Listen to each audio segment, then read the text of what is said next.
Hello hi welcome to my channel. ఎవరైతే మా video కొత్తగా చూస్తున్నారో సబ్స్క్రైబ్ చేసుకోవడం మాత్రం అస్సలు మర్చిపోవద్దు.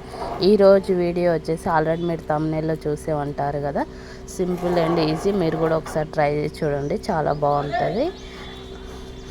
ఈజీ ప్రాసెస్, ఎవరైనా కొత్త వాళ్ళు కూడా ఈజీగా చేసేయచ్చు. ముందుగా అయితే వట్టి చేపలని, మా సైడ్ అయితే వట్టి చేపలు అంటారు, ఎండు చేపలు కూడా అంటారు. అవి వేయించుకొని నీట్గా చేసుకొని పక్కకు పెట్టుకోవాలి. ఆ తర్వాతకి ఒక ప్యాన్ తీసుకొని ఆ ప్యాన్లో మనకి కర్రీకి సరిపడా ఆయిల్ వేసుకోవాలి. మా వీడియోస్ చూస్తున్నారు కానీ సపోర్ట్ చేస్తలేరు, please do support me. And vlogs కూడా వస్తుంటాయి, చూసి ఎంకరేజ్ చేయండి. వ్లాగ్స్ అయితే లైవ్ అయితే పెట్టట్లేను, ఇంతమందికి లైవ్ కూడా పెట్టేది కొంచెం సెట్ అవుతలేనమాట. ఈరోజు ఇక్కడ నెట్ ప్రాబ్లం. ఇంకా మా మమ్మీ దగ్గరికి వచ్చిన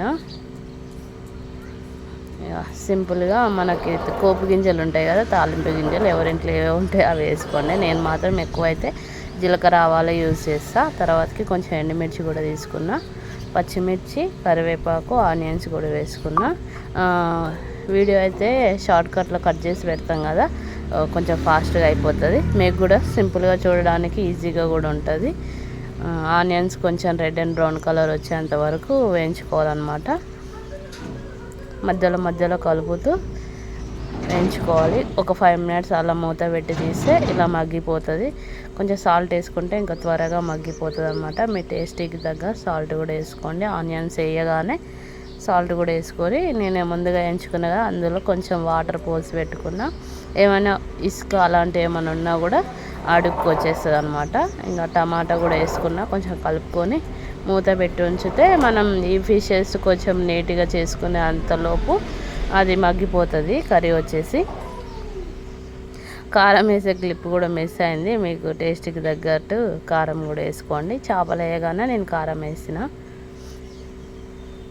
ఇలానే చేయాలని ఏం లేదు, కొంచెం ముందు వెనకకైనా సరే చేసుకోవచ్చు. కారం వేసిన తర్వాత కూడా చేపలు వేసుకోవచ్చు. సో ఎందుకంటే ఆల్రెడీ మనం వేయించుకుంటాం కదా, చేపలు టేస్టీగానే ఉంటాయి. ముందే వేసిరనుకో అవి మొత్తం ఇరిగిపోతాయి అన్నమాట. ఇగో చేప ముక్కలు అయితే వేసుకున్నా, ఎండు చేపలు కొంచెం వాటర్లో నానబెడితే మంచిగా, అంటే తల తోక తీసేసి వాటర్లో నానబెడితే అందులో ఇసుక అలాంటివి ఏమైనా ఉన్నా కూడా వాటర్లోకి వచ్చేస్తుంది, బరువు ఉంటుంది కదా. అల్లం వెల్లుల్లి పేస్ట్ వేసుకున్న, దాన్ని కూడా కొద్దిసేపు కలుచుకొని పచ్చివాసన పోయేంత వరకు కలుపుకోవాలి. తర్వాతకి చాలా వరకు అయితే ఆయిల్ తాలింపు వేసిన తర్వాతకి పసుపు వేస్తారు.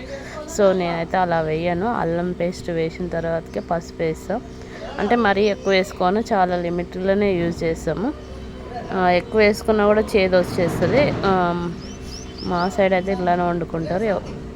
మీ టేస్ట్కి తగ్గట్టు మీరు ఇంట్లో ఎంత తింటారో అంతనే వేసుకోరి. కారం వేసిన క్లిప్ అయితే మిస్ అయిపోయింది. కొంచెం వేగిన తర్వాతకి నేను కారం వేసుకున్నా, తర్వాతకి లాస్ట్ ఫైనల్కి వచ్చేసింది అనమాట. మసాలా వేసేసుకున్న, కొత్తిమీర కూడా వేసేసి ఫైనల్గా దించేసుకోవడమే. సర్వింగ్ బౌల్లోకి తీసుకొని తినేయడమే. Thanks for the watching.